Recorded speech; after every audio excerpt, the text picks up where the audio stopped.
Amen. Ngiyabingelela ngegama leNkosi uJesu. Ngithi ukuthula makube kini kuwo wonke umhlaba, kuyo yonke indawo la kufinyelela khona iphimbo le-First Great Commandment. Ngiyabonga njalo ukuthi ni-subscribe, nilandele konke nje, nikhomente, nilayikhe kanjalo nje. Ngiyabonga kakhulu. Nama-shares ngiyawabona ukuthi niyashera kakhulu, ngoba niyabona ukuthi lezi ndaba azifanelanga lina kuphela, kodwa zifanele noma ubani ongumuntu odalwe nguNkulunkulu, ngoba kufanele nje ukuthi sifane naye. Kufanele wonke umuntu aphile ngaphansi komthetho kaNkulunkulu. Ngoba yena uNkulunkulu uyathanda ukuthi simlalele kakhulu. Uthi olilalelayo nokulilalela izwi uyakubusiswa, kuthi ongalaleliyo uyakuqalekiswa. Yikho ethanda ukuthi sonke siphile ngaphansi komthetho wakhe. Kubalulekile kakhulu, njalo ngiyabonga kakhulu ukuthi nishere nje. Ngiyanibingelela nonke futhi ngiyanithanda kakhulu, uyanithanda uNkulunkulu. Bengithanda ukuthi siqhubeke endabeni ngoba that day sasikhuluma nje ngendaba yokwenyuka kaJesu, ukuthi kwakunjani ngesikhathi senyuka. Kanjalo kwase kufika izingilosi, sithe sifika zasho ukuthi uJesu lo nimbona esenyuka, niyakumbona njalo esehla esevela ezulwini. Sakhuluma futhi ngendlela avalelisa ngayo, ukuthi wavalelisa kuJohn 14, wasesisho ukuthi ngizolithumela umoya ongcwele ozokuba ngumduduzi, uniduduze ngazo zonke izikhathi la nidinga khona induduzo. Ngakho-ke namhlanje siyaqhubeka sikhuluma ngeziphiwo zikamoya nomoya ongcwele, ukuthi wathi usehla kwabanjani. Incwadi uZenzo 2 ethi ukuthululwa kukamoya oyingcwele. Ngiphethe iBhayibheli lana, ngizofunda incwadi yesikhathi umoya ongcwele esefikile, ngoba basuka bayolinda beseJerusalema, belinde usuku la uzothunyelwa khona umoya ongcwele. Besemhlanganweni othile laba behlangane khona, kwase kufika-ke loyo moya ongcwele. Asizwe ukuthi wafika kwabanjani ngaleso sikhathi mawufika. Ku-1 Zenzo 2, inhloko yombhalo ithi ukuthululwa kamoya ongcwele. Kwathi sekufikile usuku lwePentecost, bonke babebuthene ndawonye ngokungazelelwe. Kwavela ezulwini inhlokomo, kwangathi eyokuvunguza kamoya onamandla, yona yagcwalisa indlu yonke ababehleli kuyo. Kwase kubonakala kubo izilimi ezahlukeneyo, kungathi ezomlilo, zahlala phezu kwabo, phezu kwalowo nalowo kubo. Basebegcwala bonke umoya ongcwele, baqala ukukhuluma ngezinye izilimi njengalokhu umoya ongcwele wabapha ukuphumisela. Kepha kwakukhona abaJuda abakhile eJerusalema, amadoda akholwayo evela ezizweni zonke eziphansi kwezulu. Kwathi kuzwakele lowo mdumo, uquqaba lwabuthana lwaphithizela, ngokuba kwaba yilowo nalowo wabezwa bekhuluma ngolimi lwakubo. Bethuka bamangala, bathi, bheka, bonke laba abakhulumayo abasibo abaseGalile. Umoya ongcwele usufikile, abantu sebekhuluma ngezindimi, sebekhuluma ngezilimi, abantu sebekhuluma ngamathanzi. Abantu bazwakala bekhuluma ngezinye izindimi ezingajwayelekanga, omunye emuzwe ekhuluma ngolimi lwakubo, omunye emuzwe ekhuluma ngolimi lakubo. Sekaloku kuhlangenwe kungumkhosi okwakufanele ukuthi behlangane kuwo, ngoba yayimthathu imikhosi. Angithi kunowephasika, kunowamadokodo, bese kuba no-1 futhi sengikhohliwe. Kodwa-ke yayimthathu, babehlangene komunye wemikhosi leyo, kungasiyo ephasika, komunye wemikhosi leyo. Kwase kufika-ke lowo moya ongcwele. So kwakuhlangene abantu abahlukehlukeneyo, njengoba nje kuzoba nomkhuleko kaNongoma ngeyi-18. Abantu abazobe bekhona lapha kuzobe kungabantu abahlukehlukeneyo ngezindima, omunye ekhuluma lokhu nalokhu. Then ngaleso sikhathi kwase kufika-ke umoya ongcwele, wehlela kubo, wehlela phezu kwabo, bakhuluma ngalezo zindima. Okwathi abantu ababehlela, abanye babebhuqa behleka usulu nje, bethi hayi bayahlanya laba, ngathi badayiwe. Then uPetro segcwele umoya ongcwele, waphakama washo ukuthi abadakwanga laba abantu, kepha umoya ongcwele osuhleli phezu kwabo. waphakama wakhuluma ngesibindi uPetro esegcwele umoya ongcwele. Masugcwele umoya ongcwele awesabi, iyesaba uma ungakaqali ukukhuluma ugcwele umoya ongcwele. Uyesaba uma ungakaqali ukukhuluma. Kodwa masukufike indawo la kufanele ukhulume khona, umoya ongcwele usugcwele, ukhuluma noma yini okwanjulwe umoya. Uyakwazi ukuthi ukukhuluma, awusabi ukukhuluma. Bayosala besola usuhambile, kodwa ukukhuluma uyabe ukhulumile ngoba umoya ongcwele masuhleli phezu kwakho awuzenzi, uyabe ukuphusha wona.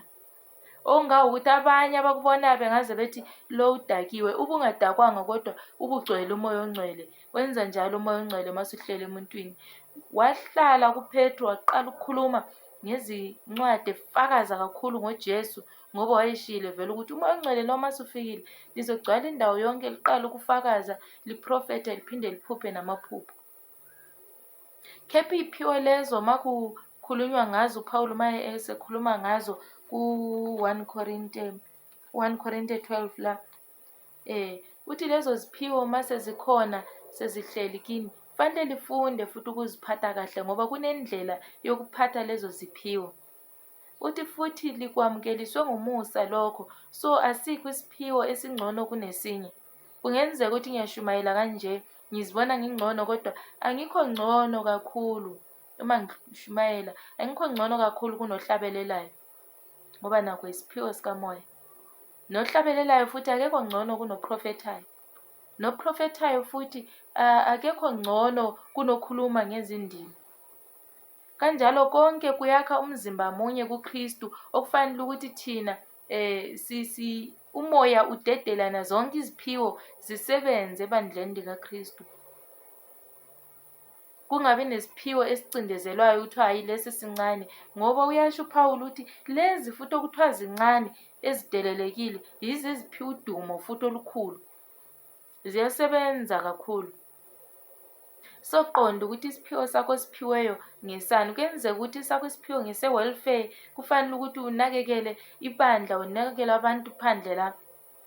Yenza lokho okufaneleyo, ungakugcini wedwa phakathi, futhi ukhulume nabefundisi nebandla ukuthi hey, kukhona umuntu ohluphekayo lapha ngendlela eyisimanga odinga ukuthi ngabe uyasizwa. Ngicela ukuthi singeneleni kukho njengabazalwane, kungenelwe kukho, kusizwe abantu bakaNkulunkulu, ibandla libe yisandla sikaNkulunkulu. Fanele wazi isiphiwo sikamoya esehliswe umoya ongcwele, ozizwa ufree, ucomfortable ukuthi usisebenzise ebandleni likaNkulunkulu. Njalo iziphiwo ezinjalo ngezokwakha ibandla, asizokudiliza ibandla. Ungabona ekukhulumeni kwakho kube khona okuchithayo nokudilizayo, kusho ukuthi umoya lo uxubile, ngoba kaNkulunkulu umoya uyayakha. Asifundeni incwadi, iziphiwo zikamoya ezahlukeneyo nokuphathwa kwazo, 1 Korinte 12. Inhloko yombhalo ethi iziphiwo zikamoya ezahlukeneyo nokuphathwa kwazo.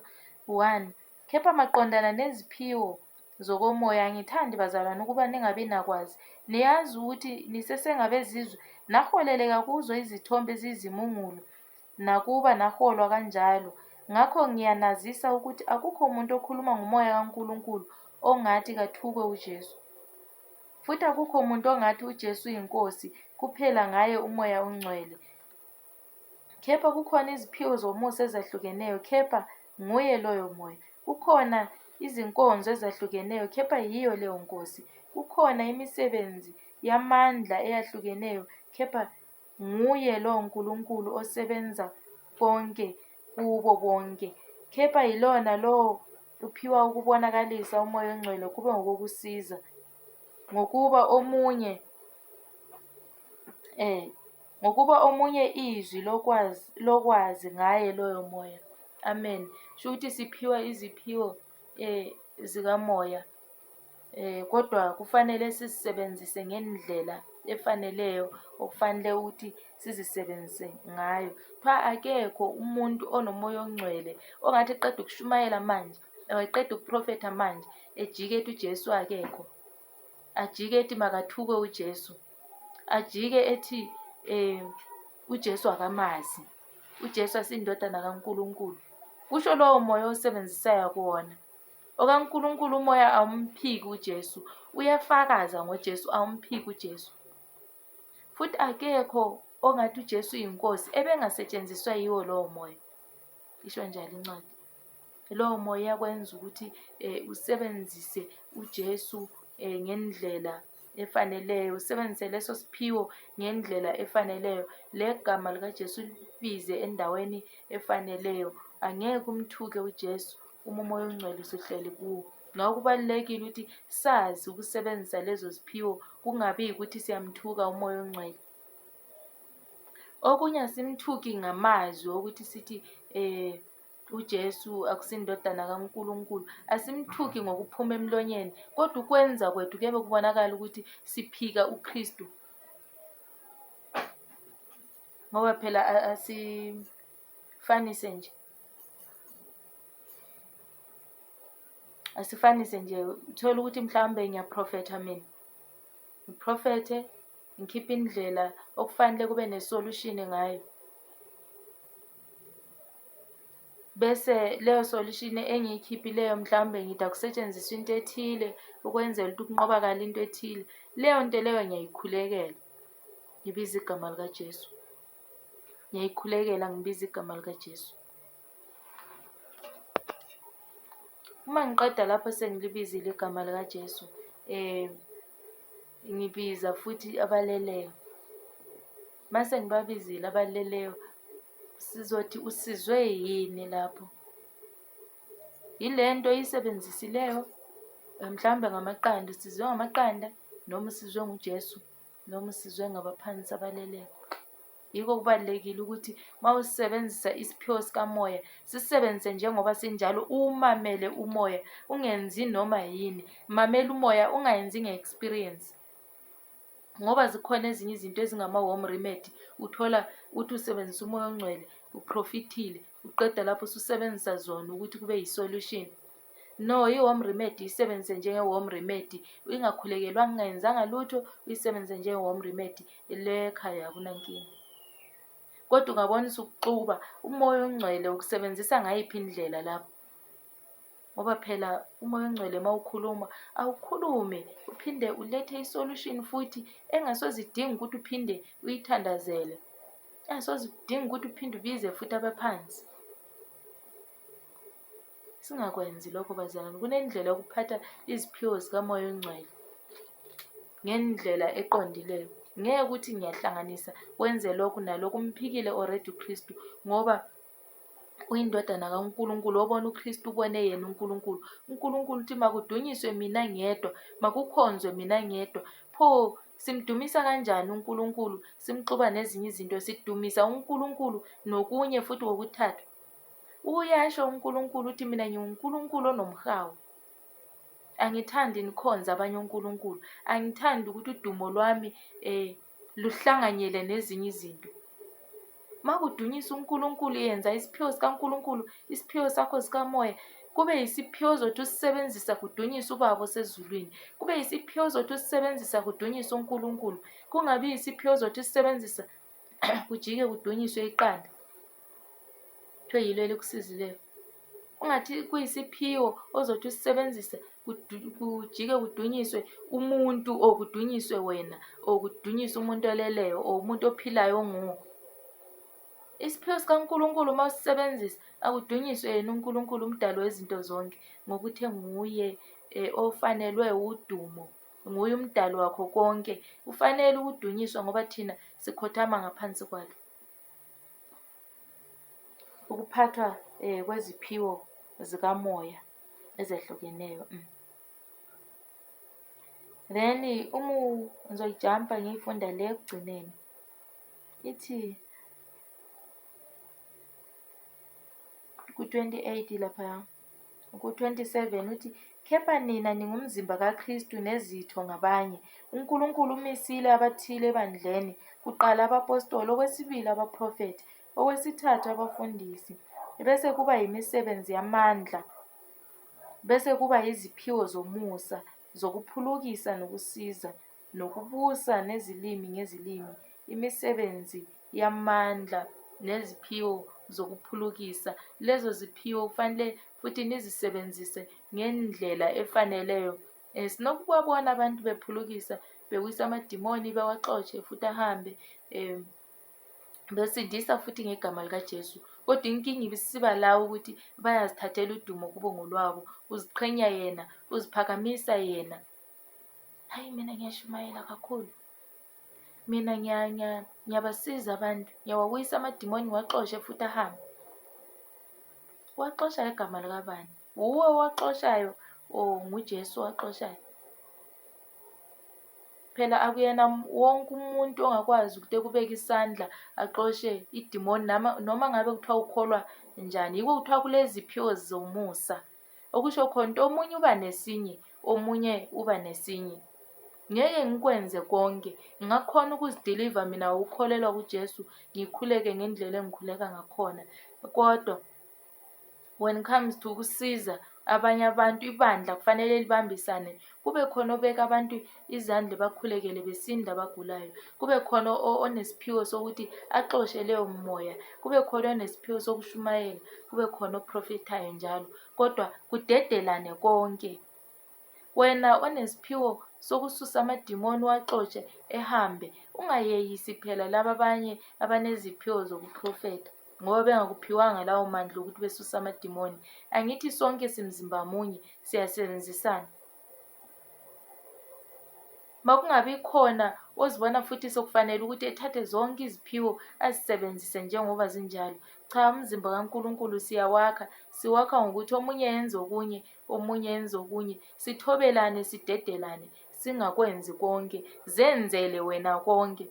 Kodwa when it comes to ekusizeni nasebandleni likaNkulunkulu, ekuhambeni kwebandla, hlala kakhulu kulokhu okufanele ukuthi ukwenze. Bese uyayenza naloko okuphiwayo umoya ongcwele, lokhu usengeza ukuthi iba nalokhu ngoba kuthiwa ezinye iziphiwo kufanele sishisekele ukuthi sibe nazo. Kodwa mawungabi ngowedwa oyenza yonke into, bebekhona abanye abantu bekhona ebandleni bekwazi ukwenza leyo nto. Dedela abanye nabo benze okunye, nawe wenze okunye. Ngoba umoya uyakwazi ukuthi uthobelane, ngesikhathi esithile kwenza okuthile, ngesikhathi esithile kwenza okuthile, hayi ukuthi konke kubanjwe nguwe wedwa. Ngakho-ke bathandwa, kubalulekile ukuthi sizisebenzise ngendlela efaneneyo lezo ziphiwo. Kuthiwa bonke baneziphiwo zomusa zokuphulukisa na? Bonke bangabapostoli na? Bonke bangabaprofethi na? Bonke bangabefundisi na? Bonke benza imisebenzi yamandla na? Cha, benza imisebenzi yamandla bonke.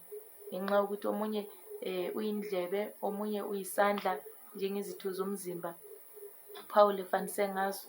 Omunye unyawo. Unyawo angeke lisho ukuthi isandla ngisidinga, nesandla angeke sisho ukuthi iso angilidingi. Kodwa konke kuyabambisana emzimbeni munye. Okusho khona ukuthi nami angeke ngisho ngithi ophethe ngeze-welfare, ophiwe isiphiwo sokunakekela ibandla angimdingi. Ngeke ngisho ukuthi ophiwe isiphiwo sokunakekela iy'ntandane nabafelokazi angimdingi. Ngeke ngisho ngithi ophiwe isiphiwo sokukhulekela angimdingi. Ngeke ngisho ngithi ophiwe isiphiwo sokuhlabelela angimdingi. Kodwa ngomoya ongcwele siyadingana. Sonke kufanele sisebenze sonke sisebandleni futhi sikwazi ukuziphatha kahle. Ukuphatha leso siphiwo akufuneki ukuthi leso siphiwo uma unaso uzidumise wena noma udumise abanye onkulunkulu. Kufanele kudunyiswe yena, umdali wezinto zonke, yena osinikeze lezo ziphiwo. Kungabi futhi ngesokuzigabisa ukuthi ngoba wena phela usuprofetha sofanele uprofethe lokho okokuchitha ukuthi mina mawuphika ngiyakwazi ukubiza amagama abantu abathile. Uyakha na? Ngobiza abantu ngabathakathi uyayakha na noma uyadiliza? Akushiwongo yini ukuthi lana silwa asibambene nenyama negazi, kodwa silwa nemimoya. Masubiza abantu ngabathakathi, uyayakha na? Ngoba phela silwa nemimoya la. Unokubatshela yini ukuthi okwenza ukuthi bethakatheke yini? bayamlalela yini uNkulunkulu nokubatshela yini ukuthi bemlalele uNkulunkulu? Batshela nje ukuthi bathakathwa ngubani bese ukhipha futhi isolution e-wrong. Awaphumi amanzi amnandi nababayo emthonjeni munye. Akwenzeki ukuthi mawuprofita uchithe ushiye abantu besilwa.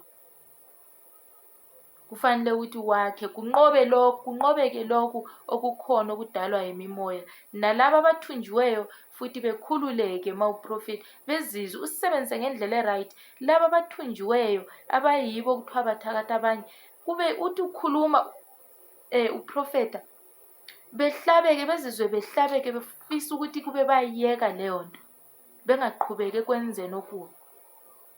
So ngoKristu Jesu inkosi yethu bathandwa, asenzeni izinto ezifaneleyo. Bese uPawulu mayiqhubeka ku-14 laphaya uKorinte, uthi isiphiwo sokuprofeta sidlula esokukhuluma ngezindimi. Ku-1 uthi jongani uthando futhi nizondelele iziphiwo zomoya, ikakhulu ukuba niprofethe. Likushisekele lokho ukuba niprofethe. Uma ungumshumayeli akube khona ukuprofetha. Uma ubheka ngeze-welfare kube khona ukuprofetha. Uma ubheka abagulayo kube khona ukuprofetha. Konke nje shisekela ukuthi konke isiphiwo leso naso kodwa sibe neprofesi esinayo. Ungasebenzi without prophecy. Yebo uyasebenza without prophecy kodwa fanele kube nezwi elikhulumayo nawe kwezinye izinto ozenzayo. Kungabi ukuthi konke uyakhona ukwenza uyazenzela. ngoKristu Jesu inkosi yethu. Uthi tshisekelani ukuthi niprofethe ngokuba ukhuluma ngezilimi. Kakhulumi kubantu kepha ukhuluma uNkulunkulu, ngokuba kakho ozwayo. Ukhuluma izimfihlakalo ngomoya, kepha uprofethayo ukhuluma kubantu, kube ukwakha nokududuza nokuqunga isibindi. Okhuluma ngezilimi uyazakha yena, kepha uprofethayo wakha ibandla. Nokho bengithanda ukuba nikhulume ngezilimi lonke, kepha kakhulu ukuba niprofethe. Mkhulu kodwa oprofethayo kunokhuluma ngezilimi, uma engahumoshi ukuze ibandla lakhe. Manje-ke bazalwane, uma ngiza kini ngikhuluma ngezilimi, ngiyakunisiza ngani uma ngingakhulumi kini, noma ngokwambula, noma ngokwazi, noma ngokuprofetha, noma ngokufundisa na? Lishisekele ukuprofetha kakhulu ukudlula ukukhuluma ngezilimi. Yebo ukukhuluma ngezilimi, ungakhuluma ngezilimi, kodwa akushisekele ukuprofetha. Ukuprofetha kukaningi. Uyakwazi ukuthi ukhuluma ngokuprofetha, ukhulume ngokwambula, ukhulume futhi nangokufundisa, uphinde uprofethe futhi, uphinde ushumayele futhi ngesiprofethi.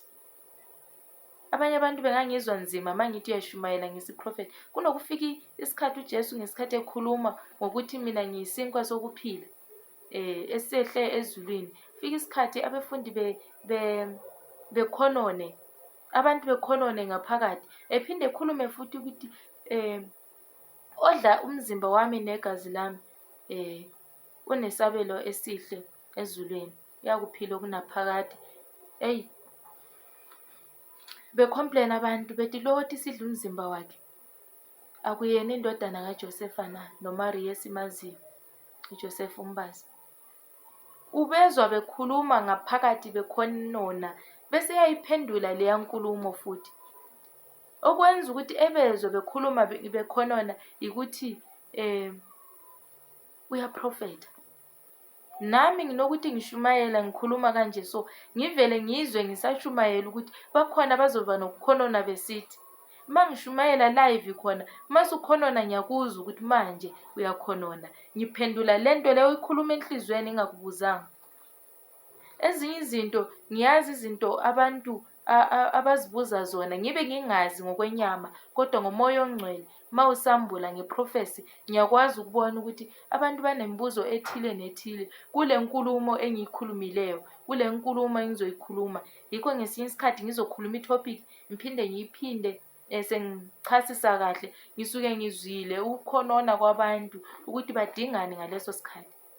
Yiko kubalulekile ukuthi kuyo yonke imisebenzi oyenzayo ushisekele ukuthi ukuprofetha kuyalakha ibandla, kuyamakha umuntu. Wazi ukuthi noma egula ukhathazwa yini inkinga, ukhathazeke ngani emoyeni wakhe. Uhlole okusemoyeni wakhe, umnikeze leyo advice ayidingayo, or umnikeze lokho akudingayo. Ukhulume naye ngendlela obona kufanele ukuthi ukhulume ngayo, emva kokuba usuhumushe okusenhlizweni yakhe ngesiprofethi. Kube ngumuntu odinga i-counseling, umkhansele, ukhuluma naye ngokwamazwi akho, ummotivate noma umbonisa kahle, umluleka la umluleka khona. Kodwa kube khona iprofesi ekwaziyo ukuhlola lokho ongakukhulumanga osenhlizweni yakhe, ukwenzela ukuthi ukwazi ukuthi uphelelise umsebenzi kaNkulunkulu ngendlela efaneleyo. Abathandwa, ngicela ukuthi nizifundele yona ize ifike ekugcineni, u-1 Korinte 14. 1 Korinte 14 yonke nje, no-1 Korinte 12 wonke nje. Amen.